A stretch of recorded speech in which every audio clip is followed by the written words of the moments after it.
Here we are, the entrance, so I believe, to Gledhow Valley Woods. I guess this must be one of the gatehouses, or the gatehouse. Not a bad residence for somebody who works on the estate, an estate worker, I guess. Just in from the entrance, maybe 40 yards or so, as kids, we used to climb up that one and put a rope over there where it V's out and swing from the inner branch, well, from the branch. How we climbed up it, I don't know, but it's all changed in the last 40-50 years. It's all overgrown. But what a swing it was. You know, we'd jump out from where, somewhere up there, swing over the drop down there, over the valley and back again. That was one hell of a swing. Remarkable. But like I just said, it's just completely been overtaken by vegetation. But it was a good swing, a good rope swing. Right, this is just sort of the top footpath, which just draws in from the entrance and past this swing, and there's not a lot to see at the moment because it's autumn in woodland. Although the leaves are falling, a lot of it's evergreen and a lot of it's still very green and very wooded.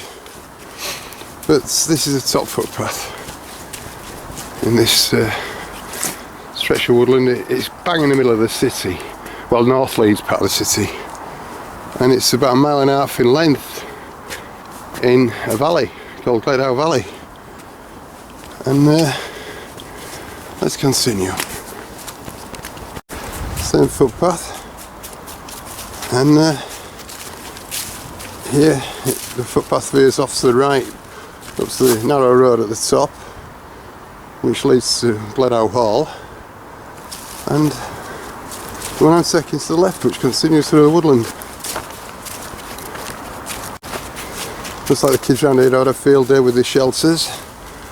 I think one finished, 3 under construction.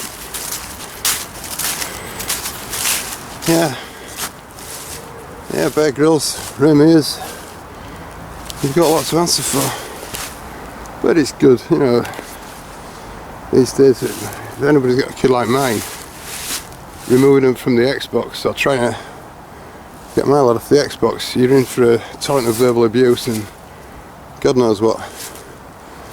Whereas when I was a kid, you couldn't get out of the house fast enough, but I suppose things have changed. There's a little bridge between Gledhow House and Gledhow Hall, and both were on my paper when I was a kid. Now you can't really see either from it here, but Gledhow Hall was sort of like this stately home of this part of town, and the bridge was built purely for convenience, so the two families could walk across instead of walking round to see each other. Madness. This particular road is called Gledhow Lane. That we used to believe was Dracula's house, and this road, Gledhow Lane, is also called Little Switzerland locally for obvious reasons. It's sharp, bendy, narrow, and a reminder of Switzerland. And we used to call that Bluebell Wood, and that was the best, Dracula's house. And there's some nice stairway up to the top of Little Switzerland through the woods. This is an interesting part though. We're coming down to Gledhow Beck. That's that magical word Beck again, isn't it? So prominent. How brown everything is. Autumn is here. The road here is Gledhow Valley Road, and it's a very busy road. But here we come to Gledhow Beck. This is lovely. Lovely spot. There's a tunnel that goes under Gledhow Valley Road, from which they don't see there. We used to play in there as kids. We used to walk across the wall as kids. I wouldn't do that anymore. And down there it's only shallow, but I was playing there and one of the lads, his little brother, slipped and fell in. And it's, I don't know, maybe 6 inches deep. And he's on his hands and knees crying, saying how he couldn't swim. On his hands and knees at 6 inches of water. Good days, Angus. I won't mention your name. But it's changed, so overgrown since we were kids. Lovely little footbridge into the woods there. This footpath. We used to go on our bikes down here around the woods and like Roundy Park. This was as good as anything. You know, for city kids, so this on your doorstep. You know, mind you, we didn't have mountain bikes in those days. It were the old racing bikes with thin tyres and drop handlebars. That was it in your 5-speed change. I don't know, it was 21, wasn't it? Yeah, 21 races.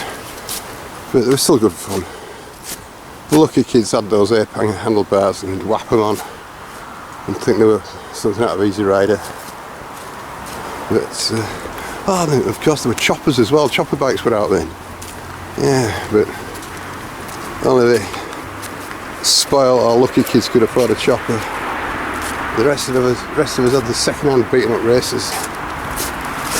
In fact, I put straight handlebars on mine, but the brakes didn't work, which made it interesting. But these were good. It was a good cycling around here. Absolutely wonderful. Just following Gledhow back. A little dam, lovely.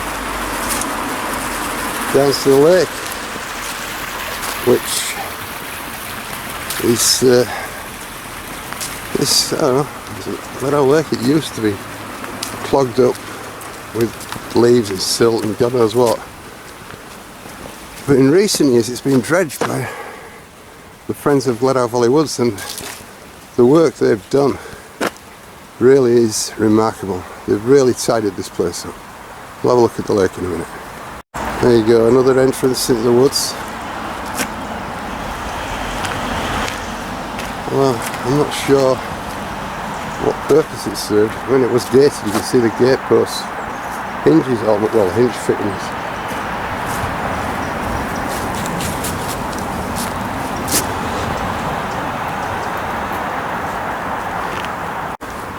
Yeah, just after that little bridge, we follow Gledhow Beck, and it goes through this island down there, which was dead easy to get to as kids. And we play on that sometimes. Which brings us down the lake.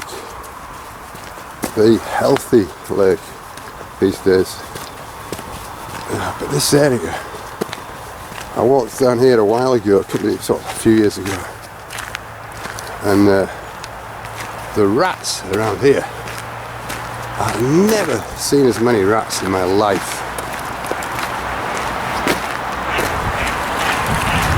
But somebody said they're good for the woods, they're good for the baby rats, they're good for, make good food for the birds and things.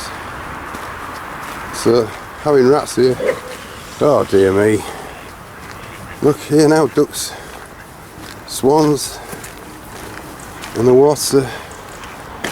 God, it looks so much cleaner.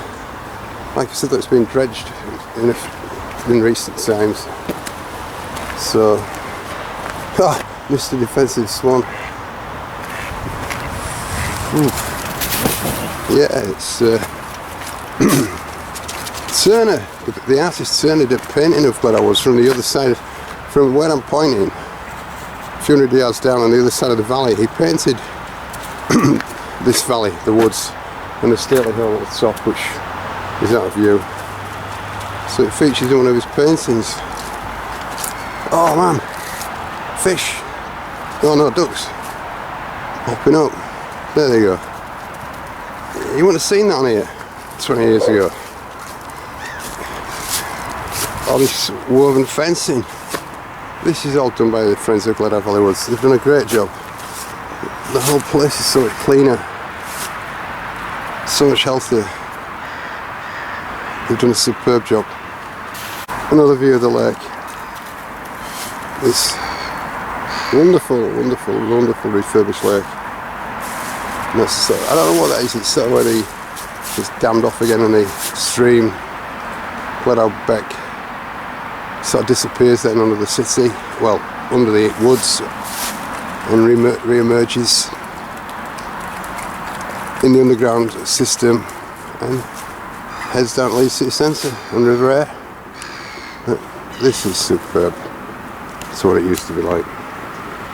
The history of Gledhow Lake. It says, I should have brought my glasses. It says how this water's been here for hundreds of years, and I can believe it.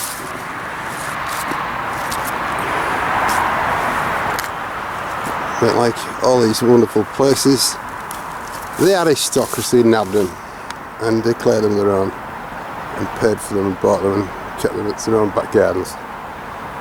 I mean, it's like the history of England, isn't it? There, the heart of the valley, Gledhow Valley. A lot of dead wood, fallen wood here. Loads of it. Evidence of another shelter. And there's the other side of the valley. At the top of that side is a small amateur football stadium called Bracken Edge. And they have had quite a good football team. Yorkshire Amateurs played there. But the thing about this is it's so close to massive populations. You do get the occasional oddball walking through, and I've just had one. He was mumbling in some, I don't know what he was mumbling language in. I think it was some form of English, I don't know. He had two dogs and he's talking to the dogs, stopping and mumbling, and you know, it didn't scare me, but it's just a bit unnerving, you know. These strange men. Well, they probably look at me and think, how strange, but well, you might have a point. But I'm certainly not as strange as him. Anyway, there you go. Nice valley, a nice road at the back there called Ridgeway, and the busy Gledhow Valley Road running right through the middle. And this lovely little spot. Now, just climb from Gledhow Valley Road up, see at the woods, side of the woods, all this silver birch around here. It's full of dead silver birch. Oh, I wish I had a knife on me. But some of these trees don't look very healthy, and it'd be a bad place to pitch a tent or a hammock. Well, I won't do it in the woods anyway. I'm too close to too close to too many people live near here. Too many people. You don't want one of the weirdos coming up late at night, prodding you and stealing your stuff. But anyway, regardless of that, dead trees like that are called widowmakers, and if you pitch near them, there's always a danger they could collapse in high wind and fall on you and kill you, which isn't a preferable choice. But in the same breath, look at all the dead silver birch there. You could peel a bark off there till your heart's content. Just perfect. It's, we're coming up to quite an interesting feature in the woods. We're coming up to it quite soon. There's a nice stone just jutting out. I wonder how that managed to drop there. Just all it needs is some petroglyphs daubing on it. I'll give it more character. Petroglyphs. Who's going to do that around here? Put petroglyphs on things. This spot down here, a couple of years ago, I thought it'd be a good bushcraft spot. So I made a fireplace. Built a stone circle with the, you know, for the fire. Carried a big tree stump here, thinking I'd have privacy. Got the fire going, some bloke appeared. What are you doing burning fires? Making fires over there. The next time I came, there's some guy sat on my tree stump. So the privacy I didn't quite acquire. Yeah, this was my spot. And I can't believe it. My tree stump's even been nicked. My fireplace is gone completely. My tree stump's been nicked. But I did have visions of pitching a tent or hammock here and having a good overnight wild camp. But he says it all, doesn't it, when your stone fire circles are gone and the tree stump which weighed a ton. Yeah, the bloke appeared over there. What the hell's going on? What's burning? And I just said to him, look mate, I'm just building a fire and cooking something on top of it. And he stood staring at me, you know, as if I'd committed the immortal sin. Never mind. A nice place, but not practical. Oh yeah, I've got to mention this story. While I was here, I'd carried my bow saw, big orange bow saw, and I could see a girl with a dog about 100 yards away, staring at me with a very sort of concerned look about her appearance. Anyway, I'd got the fire going and I'm sat there and I saw a policeman walking up this path here, but he didn't look over the little brow there, and I saw his helmet bobbing along, and I reckon she'd gone home, imagined my bow saw being a gun. That's what I cut the tree stump down with. Phoned the police and said there's a man in the woods with a gun, which they should have been more observant. Should have realised it was a bow saw. Well, then again, that could have scared her, I don't know. But anyway, up this path he came, Mr. Policeman, went up there, and I could see his helmet bobbing, bob, bob, bob, bob, bob, as the bobby went bobbing along. But he didn't look over there where the smoke was, or where I was. And he just came up here and disappeared. I wonder what he'd have said to me had he come across me. Hello, hello, hello. What's all this thing? You're building a fire. And you've got a saw that looks like a gun. We're having you. This, I think, I'm not sure. I think all these stones were part of quarrying here, but I can't be sure of that. I did hear somewhere along the line that there'd been some quarrying here, and they're certainly not destined for Stonehenge. It's not the bluestone, is it? Listen, nah. But I did hear somewhere that stone from here had been quarried at some point. This could be the evidence. There we have it, the Gibson Spa bathhouse, built by another local aristocrat in 1671. Why you'd need a bathhouse, a cold house, whatever you want to call it, a spa house here? I mean, this is Yorkshire. It's winter for 9 months of the year, and for the remaining 3 the weather's just appalling. But there it is, the Gibson Spa bathhouse, 1671. And we're at the top end of the woods now, they're battling the Hurdles end, and I've got a lot of feeling for around here because my first girlfriend Jill Ford lived in that road there, the other end, and I'd cycle down. I used to live at the other side of the woods, and I'd cycle down in the summer holidays, leave my bike at hers, and we'd come walking in the woods in the summer holes. We'd sit down around here and just talk, you know, and chat. You know, I went out with her all the way through school, on and off, and it was a lovely, lovely relationship. And sadly, another one. Poor Jill died maybe 25, 30 years ago now, and she left 2 teenage daughters. Just when the daughters needed the mum, she died from cancer of the leaf gland. Rest in peace, Jill, love. You're always in my thoughts. Rest in peace, Jill. Heading back now to the main entrance. We had a cycle route here, and if you come down here in this ditch, path, whatever, down the lake, a good circular, and what happened to that one? I don't know. I'm certainly glad I once stood near it. Never mind the wood burning, rocket fueled stove thing. Look at this cute handy little beast. It's a cooker on a canister, gas canister. I just put it on and I estimate a couple of minutes I'll have my coffee. And I'm on a high part of the woods, a very little shell on a park bench, or wood bench. But one coffee coming up. There you go, 2 or 3 minutes. This little piece of kit, I've got a coffee. No wood burning, no gas burning. I might moan about modern kit, but God, hot coffee, 2 or 3 minutes, job done. Freya, and the second, she always finds a ball. Always. Second one she's found. So, go on.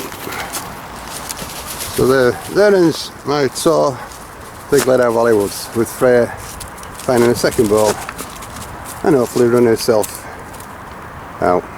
Thanks for watching. Now, at last look as I make my exit to this wonderful Gledhow Woods. And there's a swing there, look. Ah, sorry lads, you ain't got a clue. It's an amateur one. Oh, another one. No, that's a tree. It's Gledhow Valley Woods in autumn. Magnificent little gem. Absolutely superb. This is the end. This is the end. Thanks for watching.